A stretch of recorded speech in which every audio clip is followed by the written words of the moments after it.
The primacy of the individual, the nature of rights, and the limits of government. Abstract. This thesis presents a comprehensive theoretical framework arguing that all legitimate law originates in the ontology of individual autonomy, that natural rights are universal structures of moral agency rather than contingent social constructs, and that government authority is morally valid only insofar as it preserves these rights.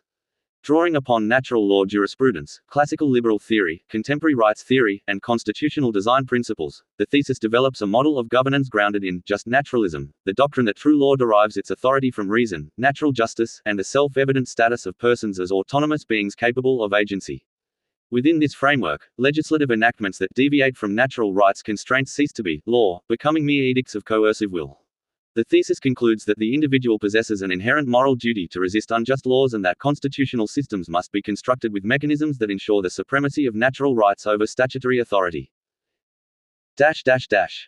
I. The ontology of the individual and the primacy of personal agency. All political and legal theory rests upon an implicit anthropology, an account of what the human person is. The foundation of this thesis is the premise that all external action originates in individual volition. No political institution, collective body, or social structure acts except insofar as individuals initiate action. Coercion may influence decisions, but it cannot override consciousness itself. A human mind cannot be involuntarily replaced, substituted, or directly overridden. From this follows a basic axiom. All power exercised in the world is, at root, the power of particular persons acting upon other persons. Thus, the fundamental question of governance is not how a state acts, but how individuals may justly exercise force in relation to others. This is the beginning of natural law, the recognition that every person is a locus of self-directed agency with an inherent moral boundary that others may not cross. The individual therefore stands not merely as a political unit but as the ontological foundation of law itself. Natural rights originate not in social consent but in the metaphysical reality that beings capable of self-direction are owed non-interference. This universal autonomy is not bestowed by society, it is presupposed by the very existence of moral responsibility. 2. The nature, character, and structures of natural rights. Natural rights, as defended here, are not contingent privileges but necessary corollaries of human agency. They exist across space, time, jurisdiction, and even hypothetical realities. They cannot be transferred, waived, surrendered, or revoked except in narrow circumstances involving proportional, due process-governed restrictions necessary to protect the equal rights of others. Natural rights derive not from speculative metaphysics but from self-evident observations about human behavior, agency, and harm. They emerge from the experiential truth that individuals can only be interfered with through physical action, force, coercion, fraud, or the threat thereof.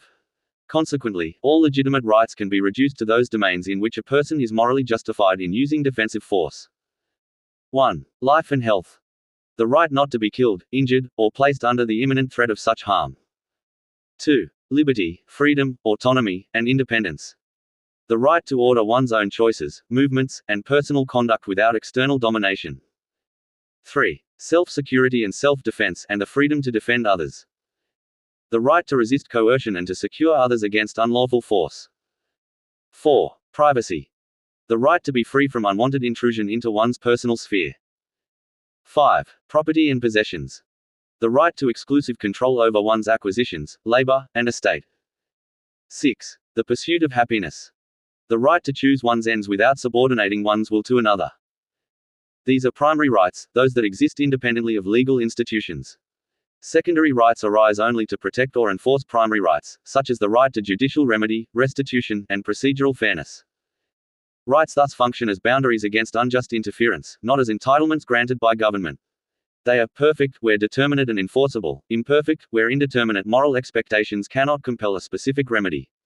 They are also distinguishable as absolute, possessed by all persons, and qualified, arising from specific roles or relationships. Importantly, natural rights are self-regulating. The equal rights of others set the natural limits on one's own will. This equilibrium, non-aggression, reciprocity, and mutual respect, constitutes the fundamental structure of natural justice. 3. Liberty as the absence of coercion. Liberty is defined within this framework as the condition in which a person's will regarding themselves and their property is free from the will of others, save where their actions would infringe upon equal rights. Liberty does not arise from government, rather, government exists only to preserve liberty by preventing aggression. Liberty is not what is allowed by law. Law that violates natural rights is not law but tyranny. Liberty is instead the natural ability to act without being subjected to force, threat, or restraint by others. This includes the right to direct one's own life, use one's property as one sees fit, pursue one's own purposes, move freely, defend oneself against aggression. Thus, liberty is not merely a civil entitlement but a pre-political condition that governmental institutions may either protect or destroy. The limits of liberty are the equal rights of others. The boundaries of liberty are not shaped by statute but by natural justice. IV. The concept of law, just naturalism and the nature of true law. Within this thesis, law is defined not as any command issued by a legislature but as the set of principles that 1. Restrain violations of individual rights, injustice. 2. Promote the equitable exercise of liberty to society's benefit. 3. Declare and enforce natural duties, including the duty to submit disputes to impartial arbitration when appropriate, the duty to resist unjust commands, usurpations, or oppressive acts. 4. Protect innocents against victimization, whether by private or public actors. Law exists to shield individuals from injury, defined broadly as any wrongful interference with body, property, rights, or reputation. Any legislative enactment that criminalizes victimless conduct is a perversion of law, for it punishes that which produces no injury. Thus, a statute violating natural rights is not law at all but an edict. Legislators are legitimate only when they respect the limits of their office, to declare natural rights and duties, codify them where necessary, and create processes that prevent rights violations. When legislators act contrary to these ends, they commit malfeasance and invalidate the social contract. The duty to obey the law is therefore not absolute. It applies only to true law, not to statutes that conflict with natural justice. Indeed, individuals hold a moral obligation to disobey unjust laws and resist tyranny. V. Order, justice, and the administration of right. Order refers to the maintenance of public tranquility, the assurance that persons may conduct their daily affairs without fear of aggression, and the guarantee that society is structured around the protection of rights. Order does not mean obedience to authority, it means the stability arising from the secure enjoyment of liberty. Justice, in turn, is the constant disposition to render every person their due, whether non-interference, punitive sanction for wrongdoing, or restitution for injury. Justice demands impartiality, proportionality, and the absence of arbitrariness. True justice is achieved only when natural rights are enforced. Violations are remedied proportionally. Innocent persons suffer no injury. Punishment is never cruel, excessive, or capricious. Each person stands equal before the law. Justice is not the product of coercion but of adherence to natural law by individuals and voluntary associations. Government is merely an instrument for enforcing justice, it is not the source of the principles that define it. VI. The limits of government and the doctrine of legitimate authority. A government is legitimate only to the extent that 1. Its powers are confined to the protection of natural rights.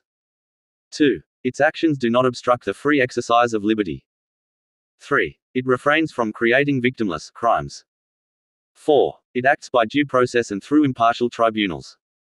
5. It punishes wrongdoing proportionally. 6. It never claims ownership over the individual or their choices. Any departure from these principles constitutes tyranny. Government authority is therefore derivative and conditional, not original or absolute. The individual does not owe obedience to government per se, they owe obedience only to just law. The right, and duty, to resist tyranny arises naturally from the fact that unjust commands are not law.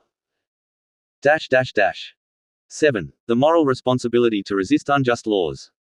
Because unjust statutes lack moral authority, individuals are not merely permitted but morally bound to reject them. This duty arises from the ontological equality of persons, the natural rights that bind all, the reciprocal obligation to preserve justice. When government issues commands inconsistent with natural rights, it breaks the social contract. Resistance is then not a prerogative but a moral requirement. 8. Conclusion, toward a constitutional order grounded in natural law. The thesis demonstrates that the individual is the primary unit of political reality, that rights are inherent, universal, and inalienable, that liberty precedes government, and that law is legitimate only when it preserves natural rights. Constitutional governance must therefore be constructed around the enforcement of true law, the limitation of political power, and the preservation of individual autonomy.